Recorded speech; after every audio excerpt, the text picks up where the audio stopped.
Out. And then I'll now start with some Usama Mirza's introduction, and then we can go into the talk. So, everyone, thank you for being here. Usama, we have a vast diversity of people joining from different parts of the world. So, some from the UK, some from Canada, some from Pakistan, some from India, and from a diversity of fields, even. So, medicine, we have Islamic studies, we have neuroscience, and so on and so forth. So, with time, there'll be more people joining, but I believe it's a good time to start. So, just a short introduction about Usama Mirza. He's a PhD candidate and Gates Cambridge Scholar in the Faculty of Education at Cambridge, so the University of Cambridge. His doctoral research examines education in Pakistan, particularly questions around science, religion, ideology, and decolonization of knowledge. Before Cambridge, Usama studied physics and philosophy at LUMS in Lahore and completed graduate studies in education, so a master's at Teachers College, Columbia University as a Fulbright Scholar. Alongside his academic work, he's also the founder of Saving Nine, a social initiative working in emergency response and mental health in Pakistan. Given the themes we have been exploring throughout this reading circle, so knowledge, education, reform, traditional forms of knowledge in specifically Muslim context, we're very excited for somebody to be here with us today. So again, thank you for being here, and I'll hand it over to you.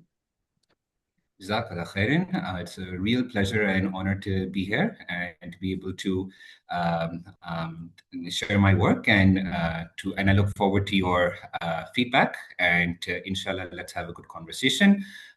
So a little bit about my life story while I am sharing this is that I was born and raised in Pakistan, and I speak English very fluently.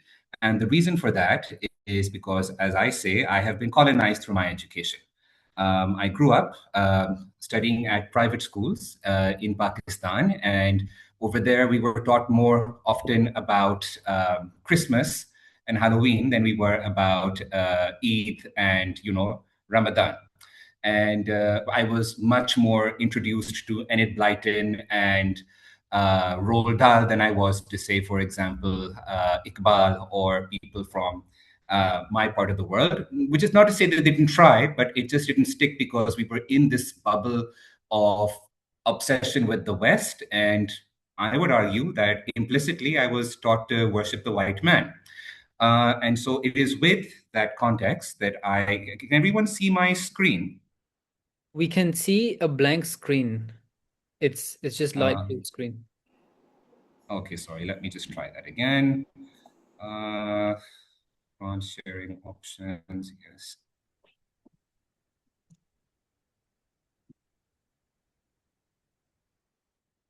Now, Yes, it works out. Yes. slide deck viewable. We can see the full slide deck, and now you're going on the slideshow. There we go. Yes. Okay, uh, so as a consequence of this, when I was doing my studies, what happened was that I developed a cultural inferiority complex. And when I began to study physics, during that time, I also, for the first time, became properly exposed to the philosophy of science and non-Western thinkers and their critiques of modern science, which I was studying. And that opened my eyes to a whole different way of thinking, but I wasn't allowed to bring in my Islam into my theoretical work or my academic work. Rather, I had to skirt around the issue by using white men thinkers in my academic work in order to make points which I actually wanted to make, which were based on the Quran and Sunnah.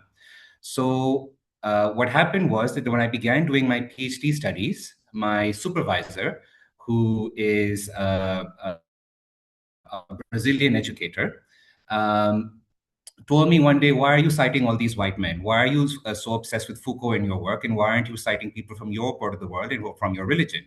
And that was really shocking to me because no one had ever said that to me. And it was as if a dam had burst. And I began to realize, why am I constantly self-censoring myself in my work when the arguments I'm making actually are coming from my faith? So that is what has led to my journey. and what led me in my first year of PhD to theorize this idea of Islamic scientific critical consciousness, which builds on my master's thesis. So for my PhD, what I've done is a year-long study within two schools within the UK. One was an Islamic faith-based school, and the other was a public school funded by the government that was secular, but had like a 90% plus Muslim majority, South Asian Muslim majority. So for half a year, I ethnographically researched what did the students learn about science and Islam through the hidden curriculum, as opposed to being explicitly told this is this. And for the remaining half of the year, I worked with the teachers and the students to try and decolonize the curriculum within the Islamic school to actually study science at the secondary schooling level from an Islamic worldview, and within the secular school to decolonize the curriculum to, at the very least, challenge the idea that there is only one way to do science and the history of science is centered in Europe. And I used observations, interviews, focus groups, and reflection journeying in my work. So let's just jump into it. When I went to both schools, I would ask them, can you name scientists? Can you name five scientists? And inevitably, they would name white men: Isaac Newton, Albert Einstein, Galileo. If they were ever to name a woman, it would be Marie Curie. Otherwise, that was it. And this is a pattern not only within these two schools, it's been a pattern I've seen wherever I've worked. And this, I argue, is a consequence of the legacy of colonialism. That because the Muslim world was colonized for centuries, and part of that colonization was not only economic exploitation, but also the dismantling of educational institutions, our madaris and our scholars, and rewriting history in the public imagination through introducing Eurocentric curricula. Because of that, today we are in a position where within Pakistan and in many other parts of the world, there is this implicit understanding that the West is civilized, it is scientific, it is rational, it is modern, and we have to catch up because we are either primitive or irrational, we are stuck within our own traditions, and we have somehow cling emotionally to our superstitions. Now, this can be theorized within the field of decolonial theory as we can argue that there is not just modernity today, but in fact, even though most countries across the world have gained formal independence from their colonial European powers, despite that, there remains a matrix of control in which those liberated countries are still under psychological and political control of their former masters. Within this context, we can call this coloniality rather than modernity. And we do science across the world, whether that is in Japan or in South Africa or in Pakistan, in largely the same way, and that is no accident, and that was not historically what has always been. So modern science presents itself as objective, as neutral, and it is understood that you only do science with a secular worldview. Now, it remains open what is science and what is non-science. In fact, until the 19th century, even within the English language, we did not say science. We said natural philosophy when referring to domains like physics. And you can, and so Newton, for example, would have said natural philosophy. He would have not said that he is doing science. And so this compartmentalization of knowledge, this filtration that this is what counts as objective, rigorous knowledge and everything else does not, is something that is a consequence of the European Enlightenment. And it's also a consequence of compartmentalized schooling in which what we call science is separated from other subjects. And this historically was not the case. And for our context, it was certainly not the case in the Islamicate world that was in the pre-colonial era. So if you are studying science at the school level or at the university level, there are often two assumptions that are in the air, but that are never actually stated. The first is that the meaning of existence is socially constructed as an evolutionary response. In other words, there is no afterlife. And the second is that the universe is there by chance and runs according to the mindless laws of physics. Um, so this for Muslims is oppressive and it is problematic. It is the norm in which we are studying today, but it does something to us. And so, in an Islamic worldview, if you are doing science, and that is the way that Muslims did science for approximately 1,000 years, you study and research as an act of ibadah or worship. And this inspiration comes, for example, from the Quran, which has multiple ayat talking about how we should seek the signs of Allah in the natural world and inside ourselves. Within the Islamic worldview, we take seriously that there is a higher reality beyond matter and energy. Furthermore, within an Islamic worldview, when we study science, it's not just about quantifying everything and mechanizing everything. Rather, we are searching for the ayat of Allah subhanahu wa ta'ala. We ask questions about what is the beauty and the significance and the design behind things we see. Then within an Islamic worldview, we are considering ethical dilemmas from an Islamic perspective, for example, with regards to genetic engineering. And then this is a reality that because of centuries of colonialism, we no longer have a link with the historical tradition of the Muslim world in which they did their intellectual research. And so we, for example, are more familiar with the accomplishments of Einstein and the way he went about solving his theory of relativity than we are, for example, with the work of Ibn Sina or Ibn al-Haytham, so on and so forth. And then, for example, because we are working within secular institutions across the world, it becomes very difficult to academically challenge beliefs like atomic evolution. And just for the record, I'm not saying that I'm for the theory of evolution or against evolution.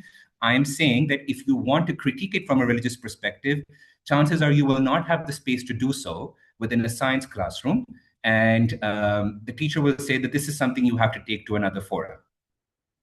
So, what was it like to do science in the pre-colonial world within an Islamic worldview? So, for example, we can look at the 800-year-old field of ilmul nafs or Islamic psychology, which takes seriously the idea that human beings have souls. And it was Abu Zaid al-Balkhi within modern-day Afghanistan a very long time ago, who pioneered the field of cognitive behavioral therapy. And it was Muslims in that part of the world who pioneered the first psychiatric wards and, for example, named the first disorders around mood.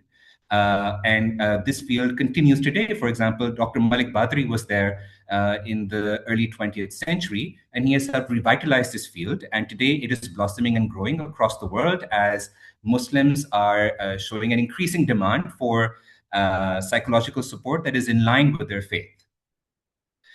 Similarly, for example, we find on the right is pictured the famous Ulugh Beg astronomical observatory within Samarkand, which was designed in order to research the stars as an act of worship. And on the left, we have the astrolabe, which Muslims also developed in order to help themselves navigate the seas. And at the same time, they developed these kind of devices to help them find the Qibla so that they could worship Allah in the direction of the Kaaba. Now, this goes a little bit beyond my theoretical paper because since then I have done empirical work. I found in my research with students at the two schools that there was a fragmentation of their thinking and of their identity. So I build on the idea of Du Bois, who is the African American scholar, who said that Black people within America are often between two worlds, one in which they are Americans, and the second in which they are second-class citizens or slaves, Black people. And they learn to see themselves through the lens of their oppressors. They learn to internalize the voice of white racism inside themselves. And so forever they have these two voices and these two perspectives inside themselves, them as their Black identity, and secondly, as American citizens who are critiqued as being lesser by their white superiors. Now, there has been theorization of this idea within the Muslim world as well, Muslim identity-based double consciousness. He calls this theory double consciousness. And what I've done in my work is found that we can extend this not only to identity and belonging for Muslims, but we can also extend this to our beliefs. So there is double consciousness within our moral reasoning and there is now double consciousness within our metaphysical beliefs itself. So this is just data to indicate that I did find identity-based double consciousness within the two schools. For example, there were some students who were conflicted about, are we Muslim first, are we Muslim second, are we British first, are we British second, and so on and so forth. But more interestingly, for example, students. Now imagine you have an Islamic faith-based school, and in that Islamic faith-based school, you have a group of 5 Muslim students, and they are now having a conversation about abortion or about some other difficult topic in which they are invited to think about their Islamic beliefs and the science. Now, within that context, we look at the quote on the left where it says, it's not unethical because, like, what in a religious point of view, especially in Islam? Now, if you are in a confessional Muslim setting, why do you need to qualify that now you are speaking Islamically per se? This is a kind of learned double consciousness. And I argue that this is axiological double consciousness, because here we are talking about there is an Islamic morality and then there is a secular morality, and we bifurcate these two in our minds and we switch back and forth between the two. Similarly, with the Muslim boys in the secular school, we did an activity. I said, let's suppose that there is a magical injection that you can give to people to turn them into a new race, a purple race. Should you mass produce this injection and share it with everyone across the world so that everyone becomes purple and we end racism? Or should you destroy this injection before it can get out to the public? And most of the boys ended up voting that we should mass inject because this will end racism, which is not an Islamic view. So, but what happened was that one student said that this is against my faith because Allah Ta'ala, through some hikmah, created us to have different appearances and put us into different communities and gave us different languages. And this, because for some students, they mentioned that when they heard the Islamic viewpoint, firstly, they didn't realize that this entire question has an Islamic angle to it. But when they heard it, they immediately changed their stance that, oh, right, this is in conflict with my religion. So there is an axiological, there is a moral double consciousness happening. We are switching subconsciously between Islamic and secular modes of thinking. Then similarly, for example, I found that there is ontological double consciousness. So for example, if you are studying in a psychology classroom or a neuroscience classroom, and over there you are talking about the brain and you are reducing the mind to being just, for example, chemicals and electricity, then where is the space to talk about the soul? And if you're not challenging that, then what has happened is that there is a sort of double consciousness going on over there that has to do with the metaphysics of reality, that has to do with a double consciousness regarding your own sense of being. Similarly, I did a thought experiment with the students in which I asked them, okay, suppose you have cancer and you are expecting a child, and you have access to cryogenesis. You can freeze yourself for several centuries. Should you go ahead and do so? Because then maybe there's a better chance that in the future your child may get better treatment for your cancer and hence live with your child. Within the secular school, though I invited the students to, none of them raised ideas around qadr, for example, or tawakkul, or any other Islamic concept. This is not to judge them, but this is to say that intuitively, they did not link it to Islamic ontology or Islamic concepts. Instead, they were arguing about what are the actual chances that in the future we won't just die because of nuclear bombing. So this is hints towards an towards an ontological double consciousness. Finally, I found evidence of epistemic double consciousness. So, for example, one student in the secular school said, I asked him, so what do you think about science and religion? And the student said, religion is top priority. Science is just something I'm doing. Now, this is epistemic double consciousness because science is an act of worship in Islam. So there's not one thing called religion and another thing called science within Islamic epistemology. So this compartmentalization that comes in is a kind of double consciousness. Yeah. I'll leave it at there because of time. And so in my theoretical paper, I borrow upon the work of decolonial thinkers like Maldonado Torres to argue that coloniality, which is like the dark side of modernity, has three different dimensions. Maldonado Torres argues, for example, that you have a coloniality of being.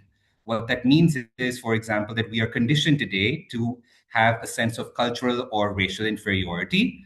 And we don't, for example, know about our own heritage. And as a consequence, we end up looking to Europe for progress. Secondly, there is a coloniality of power. So, for example, if you wanted to introduce a completely Islamic curriculum inside a school, there would be a lot of antagonism towards it, not only within the Western world, but within the Muslim world as well, because that legacy of colonial secularity still continues.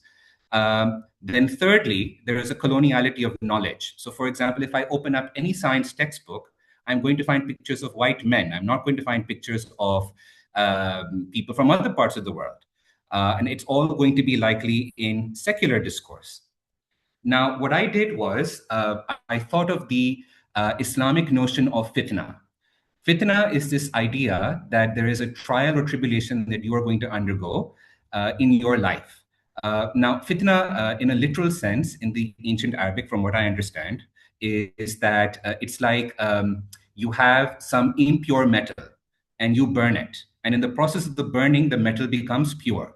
So that's the literal meaning of fitna. And so the idea behind a trial or tribulation is that you come out from it fresher, cleaner, purer, or otherwise you just get destroyed by it. So I argue that there is a fitna of power, knowledge, and being that Muslim science students experience. So to take one example, if you are looking at the fitna of being on the left, it says misdirected motivation at the bottom. So for example, if you're conditioned to only do your science studies at the high school level because you want to pass the final exams and please your parents and put it on your social media and then get into a prestigious Ivy League university, then that's misdirected motivation, because your whole aim should be that through the act of seeking knowledge, I'm growing closer to Allah subhanahu wa ta'ala and I'm going to use it for the benefit of humanity. Or for example, if you end up succumbing to this idea that there is a superior race or an inferior race, like we had, for example, within Nazi Germany, or for example, very recently in the 1990s, there was this bell curve book that was released in America that argued that the skulls of Black people are somehow inferior to those of white people, and hence there is an IQ difference. If you end up succumbing to these arguments, then there is a fitna of being within inside you now, because Allah subhanahu wa ta'ala says that all humans are equal except in terms of their piety, so on and so forth. So I draw upon the work of Muhammad Iqbal, who is a philosopher poet from South Asia, who was writing during the late colonial period within the British Empire. And he says that his theoretical work comes down to one surah of the Quran, which is Surah Al-Hashr, ayat 19, which translation says, "And be not like those who forgot Allah, so he made them forget themselves." And by Iqbal understands this to mean that if you forget yourself as a creation of Allah Ta'ala with a soul, and you forget that all humans have been made equal, then if you go down this path, then you will go further and further into misguidance, because you will forget your true purpose. You will forget that you're Khalifa al-Ard, so on and so forth. So Iqbal proposes this idea of khudi. Khudi comes from the Persian word khud, which means self. Now, khudi does not mean that you become selfish. Rather, what he is saying that it means you gain a strong sense of yourself as a servant of Allah subhanahu wa ta'ala who has been created with purpose and dignity. And he argues that once you develop khudi inside you, then you, by submitting to only Allah and no one else, free yourself from the psychological colonization of colonialism. Khudi, he argues, has three components. The first is to know yourself. The second is to know the reality of the universe as being a creation of Allah subhanahu wa ta'ala. And the third is to know Allah as he explains himself in the Quran and the ayat that we find in the world around us. If you have these three components within inside yourself, then you build the disposition to overcome oppression and indignity of the mind, body, heart, and soul. What I do is I take the work of the Brazilian educator Paulo Freire, who came up with the idea of critical consciousness after Iqbal had passed away. And I take the work of Muhammad Iqbal and I fuse them together, specifically these concepts, not everything these two scholars produced. And I argue that we need, as Muslim educators, Islamic scientific critical consciousness. And this has two components. The first is the ability to actively reflect. What this means, for example, is if you are in a science classroom and someone tells you that women can't do science because they're inferior to men, you catch on that as not being a neutral message, and you recognize that that is an oppressive message, and that is also not aligned with your Islamic beliefs. And then reflective action is once you recognize that, then you counter it.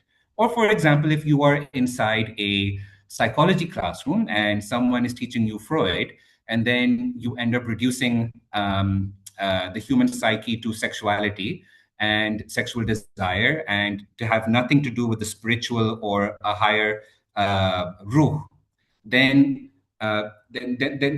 so active reflection is about recognizing that. Reflective action is about then countering that within your capacity, individually and collectively with the ummah. So active reflection is about how fitna of being, knowledge, and power affects your personal khudi, your sense of self as a creation of Allah subhanahu wa ta'ala. And reflective action is then to be able to take action against the fitna of being, knowledge, and power in your capacity, which then hence helps nurture your khudi and that of others. So now that's very philosophical. How do you translate this into, for example, a curriculum? So I developed some learning outcomes. So for example, active reflection, these are like cross-cutting themes you would have within a curriculum. So for example, if we look at number one, critically evaluate evidence and truth claims. Number three, critically analyze the underlying assumptions and limitations of science as a human enterprise. Number four, identify reflexively the biases and influence of ingrained oppressive and Islamic ideas. Then reflective action would be, for example, and you can look at point number five, self-assess and take steps to balance one's material drive to excel in STEM fields with a religious desire to please Allah. Or, for example, you can take point number three, critically, patiently, and compassionately engage in dialogue with people of different worldviews. So how would this look like, for example, in a science classroom?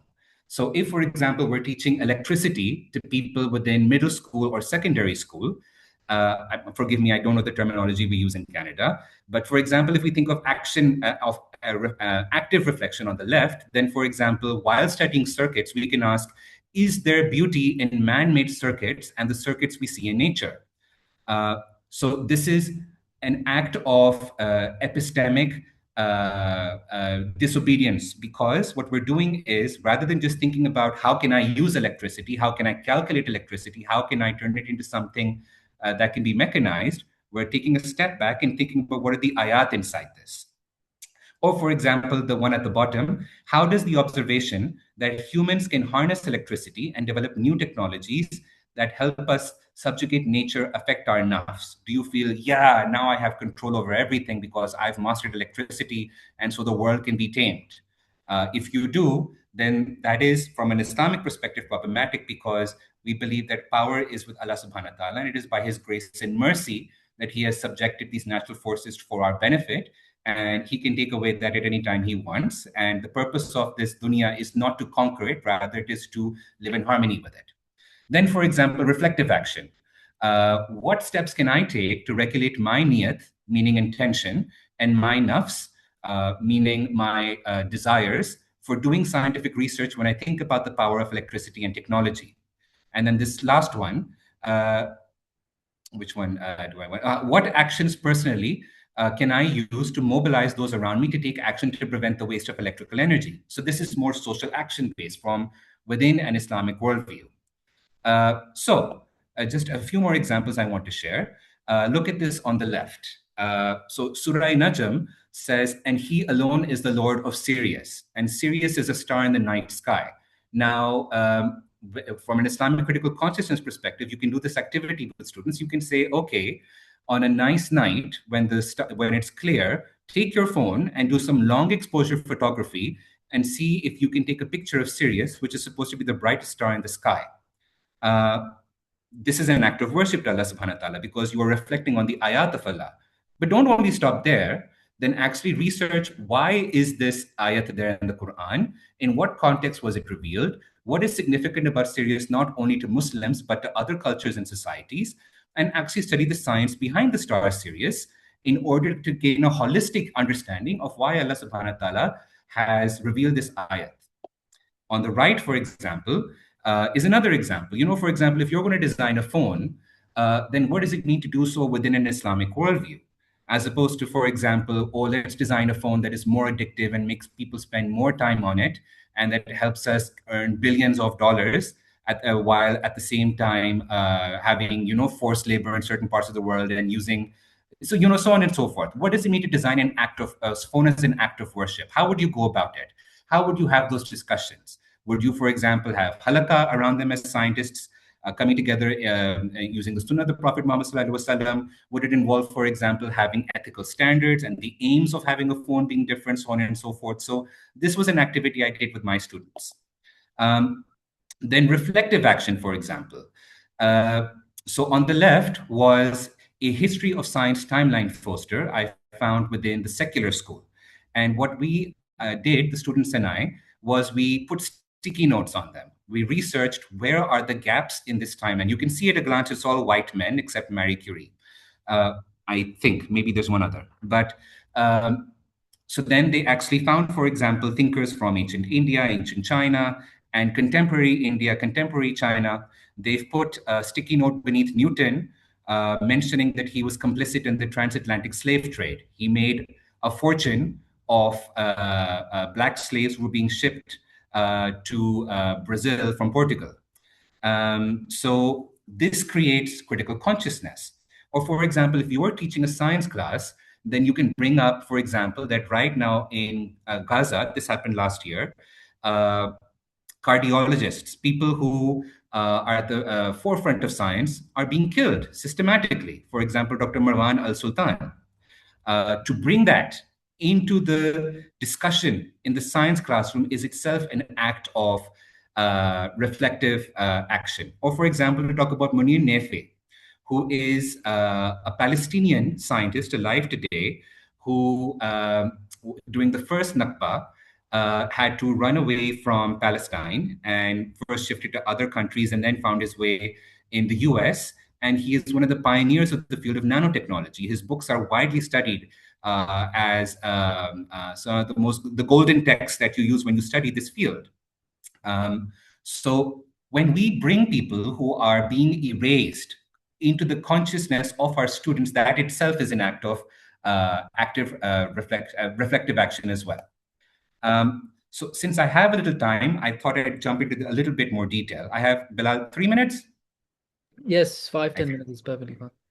Okay, thank you. So, for example, in addition to can you name 5 scientists, right? So what I do with my students is I've asked them to take a map and see, okay, where in the world can you name scientists? And inevitably, their fingers point to either the US or Europe, and the rest of the world is forgotten. And this then creates a realization in them, why? Why is it that I don't know about people from the rest of the world? Is it that they did nothing, or is there something else going on? So, for example, I introduced them to female Muslim thinkers, Suteta al-Mahamali, who did fantastic work around quadratic equations and algebra. And she did her work because she was inspired by the Quran and Surah Nisa and its mandates around inheritance. And she was the person you would go to. I believe it was in Baghdad, if you, or it was in Damascus, sorry, if you would have a math problem, and she would solve your problems on that front. And for example, Maryam al-Astrolabi, who was a famous astrolabe maker within that part of the world as well, and who also improved the design. So there is contemporary historical work being done on trying to find these figures again, learn their stories, and reshare them. In the contemporary world, because we always think, okay, there was an Islamic golden age and now it's over and here we are. We have, for example, Dr. Sada Faruqi and Dr. Mariam Mirza Khani. Dr. Sada Faruqi is based in the UK, and she has done groundbreaking work that has changed the field of obesity and genetics, and at the same time, practices around sudden infant death syndrome. And on the right, we have Mariam Mirza Khani, who was an Iranian scientist who made breakthroughs within the field of hypergeometry and topology and complex numbers, and won the Fields Medal for it. So now, or for example, what you can do is take a place like Lahore. Or picture on the left is the Minar-e-Pakistan, and on the right is the Badshahi Masjid. And you can ask students, do you know of any scientists that are associated with Lahore who are famous? When I usually do this, no names come up. Certainly not these three names, because they are Hindu. But these are three very accomplished scientists. Two of them at least won Nobel Prizes. I think all three of them won Nobel Prizes. My memory is a bit hazy. And they're from Lahore. Then the partition happened and so on and so forth. But they are associated, at least in part, with Lahore, but we don't know about them.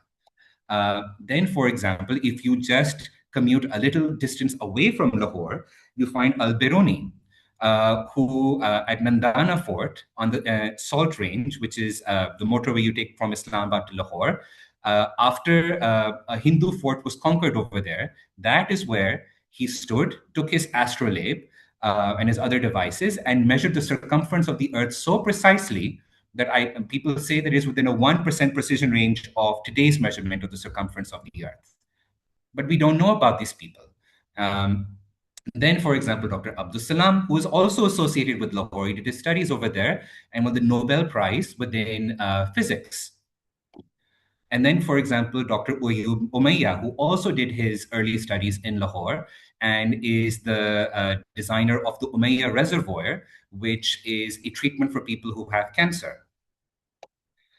Finally, a last point, and this is what I want to end with, is how can we humanize? How can we bring these characters from the past to life? So when we think of a typical mad scientist, we think of the image on the left. But on the right, for example, is an AI-generated illustration of Ibn al-Haytham, who is famous for his foundational work in the field of optics, amongst other things. So the story goes that Ibn al-Haytham was asked by the Caliph, who was quite a brutal dictator, to dam the river Nile. And he realized that this is not possible. And so he thought, okay, the Caliph is now probably going to kill me or persecute me. So he pretended to be mad. He pretended he had psychosis. And so instead of being killed or persecuted, instead he was put under house arrest. And it was in those 10 years or so that he was under house arrest that he did all his works in optics inside his house. What an amazing story. And of course, in his Ibn al-Haytham is also considered one of the founders of what we call the empirical scientific method, that you need to have data and evidence on the basis of repeated experimentation in order to verify claims. And he viewed that as an act of worship. So when you share the story of such a scientist like this, and you humanize them, and you ask students to inquire about them, then it sticks, as opposed to just giving them another name to rote learn, which then they forget within the next 5 minutes. But I admit that I used AI to find these names, because if you just Google search them, they're not easy to find, though Google now comes with AI, but I'm talking a few years ago. For example, this was how I found the names of some famous female scientists. ChatGPT also gave me a lot of incorrect information, but I verified it off various multiple sources before sharing it with you. But as Muslims, we have to ask ourselves: is this ethical to do so? Does it make sense to try to decolonize our situation through AI, which is using a colossal amount of water and rare earth metals, and at the same time is being these data servers are being placed within places that are indigenous communities, for example, within the Americas, and that causes the destruction of their local land at a time when the entire world is suffering from climate change. And for example, we know from the hadith of the Prophet Muhammad ﷺ that even if you have a flowing stream of water, do not waste a drop. So, what are the pros? What are the cons? This is a conversation that is still happening amongst the ulama, and it is pertinent for us as educators as well to consider. I am still forming my thoughts around it. Currently, my thinking is that do not use it frivolously. Use it if you think that the benefit in that moment is going to be greater than the harms. But this is something I'm still forming my opinions about. And with this question, and with this presentation, thank you so much for hearing me out. And would now turn to Q&A. Thank you. Jazakallah. Thank you so much. Very extremely insightful and a very good way to add the practical aspect of things that we have been talking about in a very modern time. So we have some questions that I'm going to be reading out. So first, Fizza says, why do you think many Muslims today feel disconnected from the intellectual traditions and ways of thinking of early Muslim scholars? Is this largely a problem of access, such as the lack of translations, inaccessible texts, or limited availability of primary sources, or are there deeper educational and institutional factors that have contributed to this contribute to this disconnection? Jazakallah. I think everything you said very much applies. Firstly, for example, the primary sources on which we know that these people existed are written within Arabic, within Persian, within Bahasa, talking about the Pacific part of the world as well. Um, we don't have access to those languages within English academia. We don't come across those sources. This is considered a niche thing that a certain small class of scholars do, and they've only just really started doing it in earnest. In the 1800s and the 1700s, it was colonial thinkers who were writing about Muslim scientists, and not in a nice way. And those are the common sense understandings we have about scientists today. So, for example, myself in Pakistan, I can't speak Farsi, I can't speak Persian, I can't access most of Iqbal's poetry. Though 2 generations ago, my grandparents were speaking Persian beautifully. There is a loss of language. You see this, for example, in Turkey as well, where people now write Turkish within the European script rather than within Arabic script. And there has been a change within the language as well. It has become more French than the original amount of influences of the Islamic 8 world languages inside there. In addition, there is also active suppression. There is at times an agenda to profile certain people who are socioeconomically privileged and to not highlight other people. So, for example, if I take, for example, I don't know, Abdus Salam, over there, because he was from the Ahmadi faith within Pakistan, we don't study him, even though he did so much for the cause of science. We can disagree with his faith, but we can still celebrate him as a human being and everything that he did. Or, for example, uh, there's this movie called Hidden Figures, which I recommend you watch, in which 3 Black women helped put the first man on the moon. And they were geniuses. They were not celebrated. And it is not a coincidence that they were not celebrated and that the men who were white got the credit. Or, for example, you can look at the story of DNA. Francis Crick won the Nobel. What was it? Francis Crick and Watson. I forget the 2 names, but they won the Nobel Prize for the understanding the helical structure of DNA. But the Nobel Prize was not given to the woman, Rosalind Franklin, who made a phenomenal contribution in that front as well, and that's being recognized now.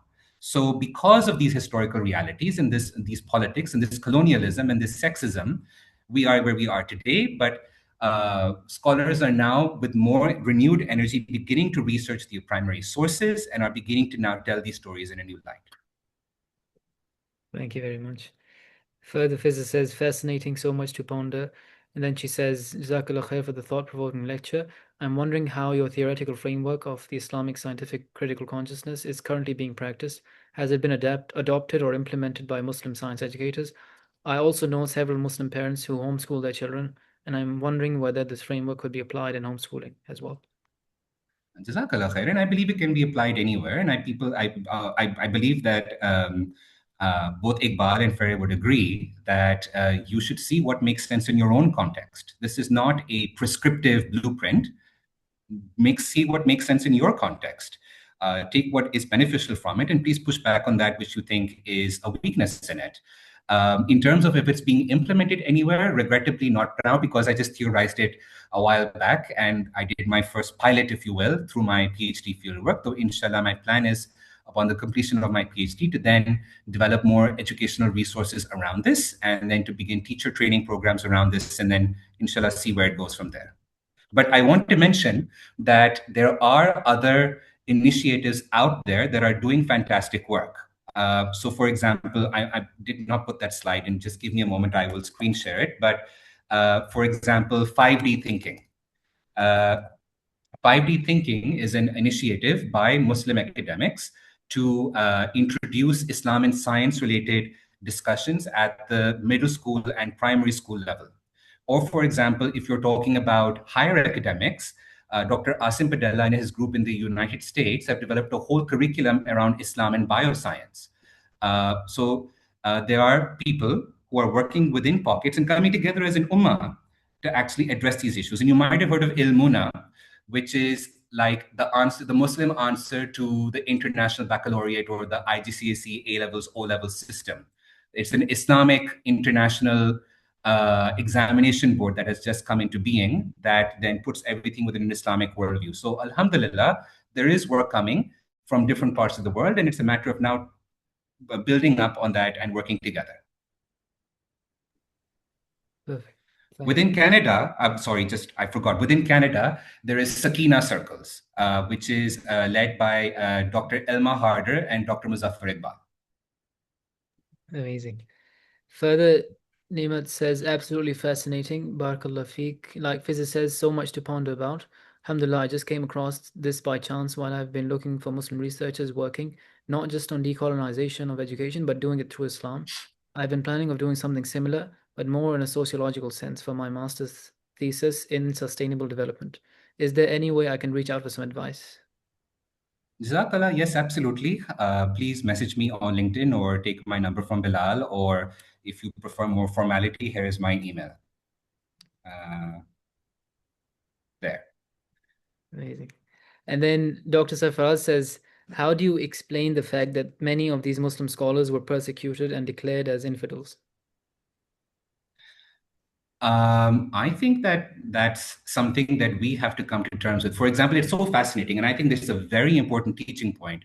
Caliph al-Mamun within Baghdad during the time of Baitul Hikmah, the House of Wisdom, was a huge patron of the sciences. There's a crater on the moon named after him, and he funded the famous Banu Musa brothers who developed robots that were powered by water that could serve you tea. And many other things besides. But at the same time, he was a tyrant.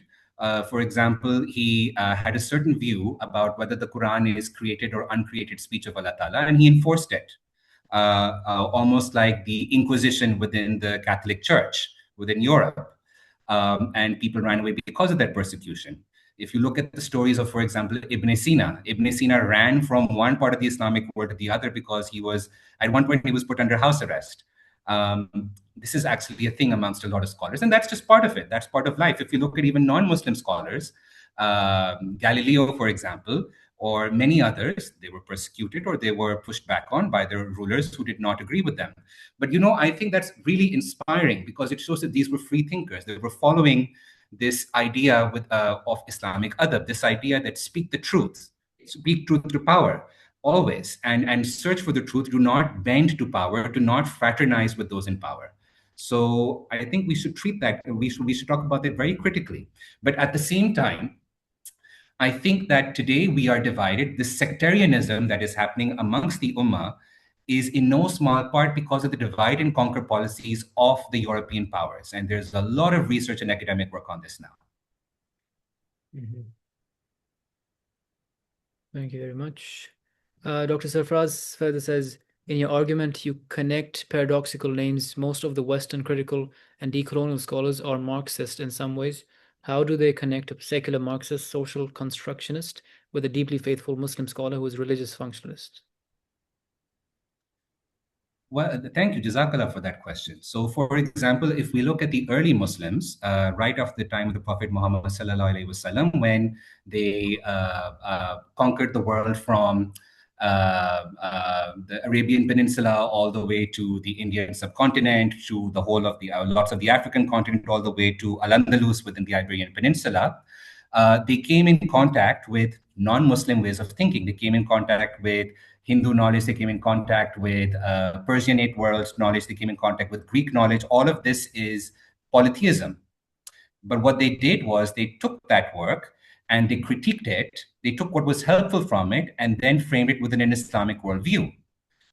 For example, within the world of fiqh, the four schools of fiqh, Aristotle's syllogisms, his logic. Aristotle was not a Muslim, he was a polytheist. His work is used. Similarly, Plato, a lot of his work has inspired the work of, say, for example, Ibn Sina, his theological work. Allama Iqbal, Muhammad Iqbal from South Asia, brought into conversation Western thinkers, the Quran, and various Islamic thinkers from the Persianate world to develop his idea of khudi. So this is something that has historical precedent. It is about what is taking what is helpful and being clear about what your epistemology, ontology, axiology is, what your Islamic worldview is, what your beliefs are, and then pushing forward. So it does not matter whether a decolonial scholar is Marxist. We put things within an Islamic worldview. We don't uncritically import. Mm-hmm. I've been reading the Reconstruction by Allama Iqbal, and in even the introduction, he talks about how we must learn from the West and just deconstruct those ideas and reconstruct them within an Islamic paradigm. And so I personally really like the approach. Absolutely. I think it was a really exciting reconstruction of religious thought, especially within that era. I think possibly he was the only one who had that grasp of Western philosophy and the latest science. He's talking about quantum mechanics, relativity, the latest neuroscience theories, and he's bringing them in conversation with the Quran and Islam. It was very inspiring. I don't agree with his deductions and his actual philosophical arguments, but it was beautiful, inspiring. It was what's the word, disruptive, subhanallah, and it mobilized people way beyond South Asia. Mm-hmm. Actually, just a few days back, a professor of mine at U of T recommended me a book that I'd like to recommend everyone. It's called Sculpting the Self by Muhammad Omar Farooq. So it's about understanding the self from an Islamic perspective, specifically talking about Muhammad Iqbal, Shah Waliullah, and Mullah Sadra, and also understanding what is the self, how is it defined within European paradigms, within Islam paradigms. Is there even a self within the Islamic tradition, or is it just a modern sort of post-enlightenment phenomena? It's a very interesting read. I just started reading. Further, Rufaida says, Jazakallah khair for your talk. I've loved the questions as they have covered a lot of thoughts I've had. I run a homeschooling organization, and one question that lingers in my mind is, what do you think could be done to help decolonize the minds of parents in how they received an organization like ours, where there seems to be a disinterest in something that goes against the norm? For instance, where we infuse Islamic education and provide education on Quran and Arabic, parents convey that they are worried if their child would not get the academic knowledge despite witnessing the shifts in how their child sees their core curriculum, subjects like maths, science, and even English. What do you think is the root cause to their reluctance to a new approach that attempts to do a lot of what your research has shown? Jazakallah khair. And it's a question I think about quite often. I think within South Asia, especially, there is this culture that we need to become a hafiz by the age of 5. And then we can jump into, our secular education. And we must do that because then that is how, you build a profile to get married and at the same time earn your high salary and live a certain lifestyle. And that is the image of success within the public imagination right now, within most of South Asia. So I think that what we need to do is come together with the ulama to talk about this. We need to change the culture. We need to start small.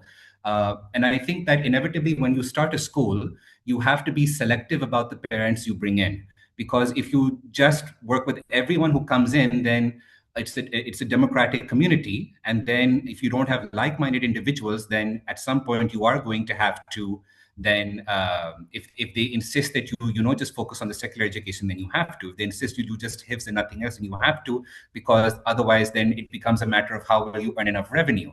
So I think starting small with a like-minded community and then organically growing from that can be something very helpful. And then once people see that you have proof of concept that this is working, and they see the shaksiya that is coming out of the students from that school, then inshallah that is something that could potentially grow. Though I'm not saying it's easy, and I haven't done it myself, so it's very easy for me here to do armchair philosophy about this. Thank you very much. Abu Huraira is joining from India. He says, "Thank you for your insightful work. Will you be extending your work to India as well?" I visited India back in 2005 when people were allowed to do so. Right now, I don't think I would be allowed to do so. But online, I would love to collaborate, and I am very much in favor of bringing the Ummah together. And it would be a delight to speak to anyone in India who would like to collaborate and, inshallah, build further. Amazing. Um, Rafaida says, Jazakallah khair for your enlightening answer. Enlightening answer. One thing is that has come to my mind is, as Dr. Sarfraz mentioned, there's throughout, from my understanding, throughout Islamic history, there's been this hesitation with science. So I've been reading a book, I'm forgetting the title of, but it's a history of science in the Muslim world by Ahmed Dalal in Egypt. And he writes about how after the Prophet's demise, as the Muslims started expanding, the main sort of thing that came about was, okay, how do we know where Mecca is and how do we decide where the Qibla is? So in the Prophet's time and the companions' time, there's already mosques made at some angle, at some estimation. But Mhm. with time, after the companions passed away, it's now that the Muslims had a compass and astrolabe and so on, they could now calculate scientifically where exactly Mecca was. And some mosques were not very exactly made.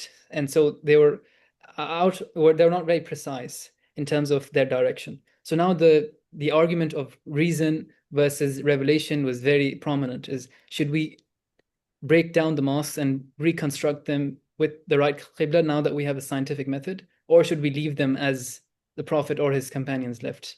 So, Uh, how do you think? How do you think, as Muslims today, we should think about reason versus revelation? I know this is a very contested point. Jazakallah khair. And I mean, it reminds me of the question of the moon sighting within Pakistan, which I'm sure you must be familiar with every year. I am not an alim. I have not studied fiqh. So what I'm saying is just on the basis of my layperson reading. So, for example, if I understand correctly, and I get most of my knowledge from YouTube alimas. So I'm please, I say this with humility that here I'm speaking not as an academic, I'm speaking as just another human being sharing my thoughts. Which is that I understand that during the time of the Prophet Muhammad sallallahu alaihi wasallam, he wanted the Kaaba to go back to the shape it had during the time of Hazrat Ibrahim alayhi salam. But he did not do so because he knew that it would offend the sensibilities of the people who had known the Kaaba in its current form, and that would have riled up emotions when Makkah had just recently been conquered. So, in the public interest, he decided not to, and that was okay. I also understand that actions are judged by intentions, and it doesn't matter whether you are mathematically precise. In terms of, and the Quran says this, right? It doesn't matter whether it is east or west. Allah subhanahu wa ta'ala is the Lord of both. The idea behind switching the Kaaba from Jerusalem to Mecca was to show your obedience to Allah Ta'ala, not to get it mathematically precise. So I think within the Sira, you can find many ways of navigating this. But I also think of Suhba, this idea of Shura, this idea of coming together as a community and mutual consultation that comes from the Sunnah, which means, for example, that if a community is divided about this, then let's come together, have a conversation, and it's fine because maybe Allah subhanahu wa ta'ala will bless the fact that we try to follow the sunnah by having shura, consultation. And there is precedent to this. For example, if you look at the story of Hazrat Musa alayhi salam in the Quran, where he goes to Mount Sinai, and then his brother Harun, in the meantime, is trying to tell the people, don't worship the calf. And then when Hazrat Musa comes back, they're worshipping the calf. Hazrat Harun says that I did not push further because I was afraid this would create disunity. So I think that if we start having this discourse, then it will end up nuancing the conversation. And the challenge is we don't have these conversations at all. I learned about these things on YouTube because I'm trying to learn about them now after doing a PhD about this and realizing how much I don't know about anything. But if we actually had these conversations in school and we learned about ikhtilaf and we learned about the adab of having these conversations, I think we'll be in a much better world. Very well put. Thank you. If anyone else has any questions, please come up on the mic and ask so we can have a discussion around it. We still have around 10 minutes to go. Abu Rera, please. Yeah, Assalamu alaikum. But Osama, I mean, thank you for your work. I did get a chance before as well to go through some of your papers around the same area, and it was insightful then, and it was insightful today as well to just understand what you've been building through. I'm particularly interested to see how do you think about your framework of being, power, and knowledge beyond coloniality. What I mean by that is that in Indian context, we have caste as an issue, which has been there pre-colonialism as well. And now we have shifted from, let's say, a very Hindutva-oriented majoritarian government in power, which is trying to frame the syllabus in a particular way and place and make Muslims feel in a certain way, perhaps both on the level of being and, I mean, in all the three domains, the Muslims are sort of oppressed or there's a desire to oppress them in that regard. So, how do you envision this extending to this particularity of Indian context, given this history, or have you found any work which can help us go further in this direction? Jazakallah khairan. So the idea of fitna is, I'm definitely not the first person to talk about fitna. And understand scholars say, for example, in Surah Kahf in the Quran, the fitna of knowledge concept comes in. For example, when Hazrat Musa said that, in response to a question that I am the one who has the most religious knowledge in the world right now. And then Allah subhanahu wa ta'ala corrected him and said, don't say things without certain knowledge. And then he seeked out Hazrat Khizr. So there is a fitna in knowledge, for example, if you think you have enough knowledge. Then similarly, for example, there is a fitna of wealth. So in Surah Kahf, they talk about the two gardeners, the two owners of the garden, and how one said that I have everything and you have nothing, haha. And then Allah subhanahu wa ta'ala then over time, destroyed his garden. Or for example, the fitna of power. Which is what Surah Kahf is named after, that the people who were persecuted under a king ran away into a cave seeking Allah subhanahu wa ta'ala's protection. So there was a fitna of power. So what I'm saying is, I'm using these ideas of fitna in my context and time to a problem that I am facing. But the Quran is for all times, in all generations, in all contexts. So in your context, the fitna, probably not only your context, I'm sure this caste is something that's a lot more universal than that, but the fitna of power is something you can work on formulating around the issue of caste. I think that you would be in very good company with scholars in the past in doing so. Does prior such scholarship exist specifically in terms of caste? I'm not familiar with it, and I would love to learn more. Thank you very much. Does anyone else have any questions for Mirza here? Till we have him. Physicists, how can we facilitate conversation with religious scholars, experts, jurists, thinkers, sociologists, researchers, the layperson, etc., with the aim of decolonizing our collective minds? Jazakallah khair. And so this work is being done. So for example, if we talk about Pakistan, which is a place where you can get shot for saying the wrong thing because that is the effect of colonization that is ongoing. But even within Pakistan, last year, we organized a conference at Aga Khan University in which we brought alims, we brought educators, and we brought scientists together for 2 days to talk about bioscience, Islam, and education, where we grappled horns with questions like, how do we talk about evolution in the classroom? What do you do when you have Muslims in the classroom who are of different sects? How can you talk about a certain topic? And it was a conversation that was had with great civility, with respect for different points of view, and then building on top of one another. This happened. And I think part of the secret sauce to making it happen was that we set ground rules in advance. We invited people who we know are constructive to have a first conversation and then build that forward. So I think if we do things with tact and we take a trick in earnest, we start the first step with tawakkul in Allah subhanahu wa ta'ala, then from that things can grow. And even if I think you were in a context where it seems very dire, I'm remembering this hadith that, even if it is the day of judgment and you have a seed, plant it. So, which is to say that there is barakah potentially in doing so, even if you feel like it'll lead to nowhere.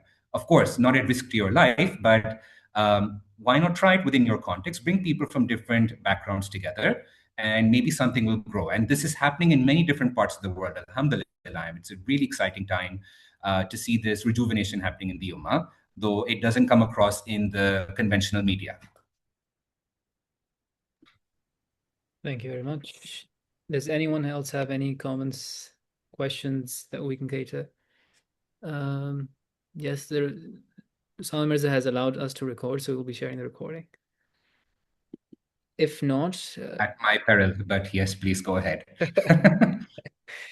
This is actually the conclusionary session for the reading circle. So we've done, this is the 10th week. We started off with just very traditional ways of learning across North Africa, South Asia, across the Muslim world, really. And we really learned about concepts like the suhbah that you mentioned and the halaqah that you mentioned. So all of these terms have become familiar. Then we looked at sort of the modernization, if you want to call it, or colonial, how the colonial powers thought of education to be like as the Lancastrian system, and how that first led to a school being a separate building, and how there was now classrooms and sort of depersonalized education with a teacher in the past teaching. There was a teacher-student relationship. Now there was a teacher-classroom relationship.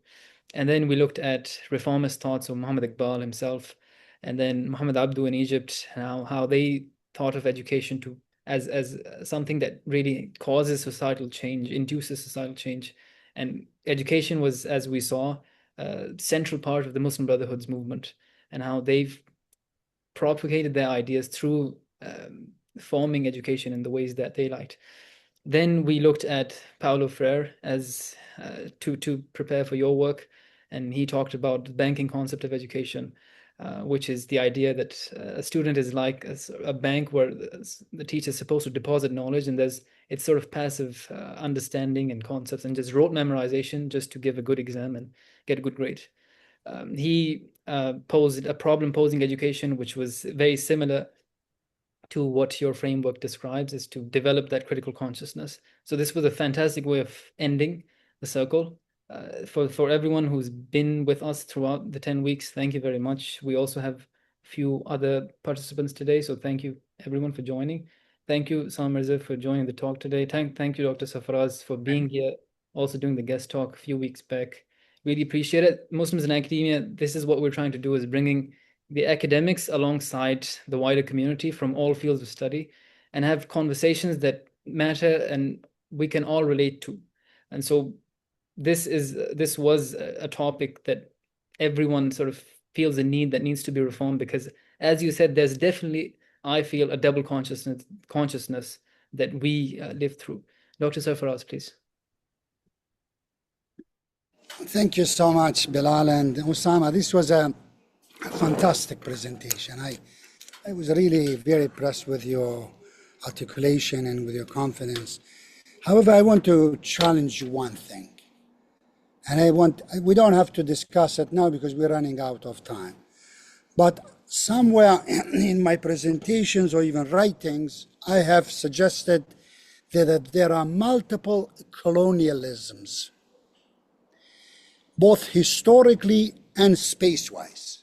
For example, space-wise, you can speak about Anglo-Saxon colonialisms, Russian colonialism, Hispanic people colonialism, etc. Historically, you could speak about, let's say, Roman colonialism, Muslim colonialism, and let's say Ottoman colonialism, and you can go further and further historically as much as you want. So the question to me is, and I raised this question in my presentation, When you look what colonials do, they wipe out everything that exists there, and they impose theirs.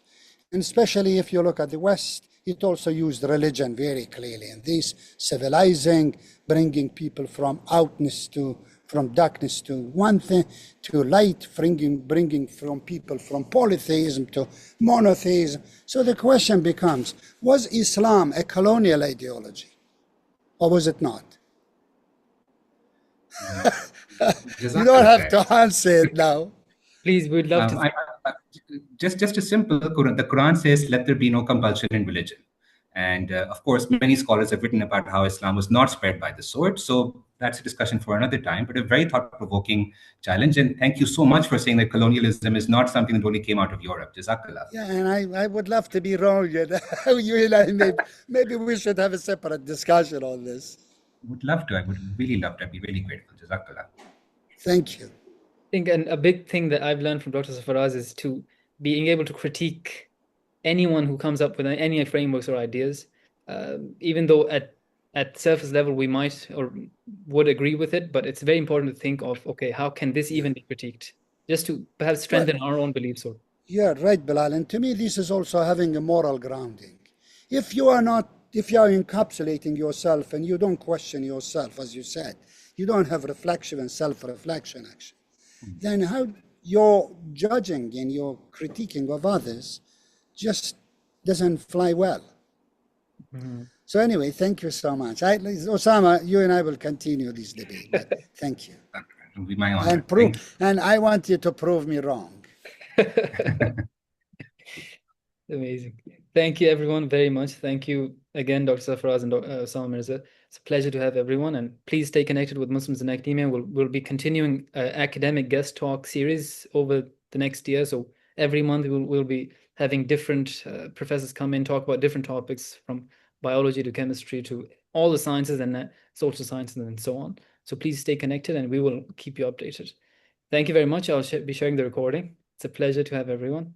And take care. Have a wonderful Sunday. Assalamu alaikum. Thank you, Dr. Safaraz. Salam.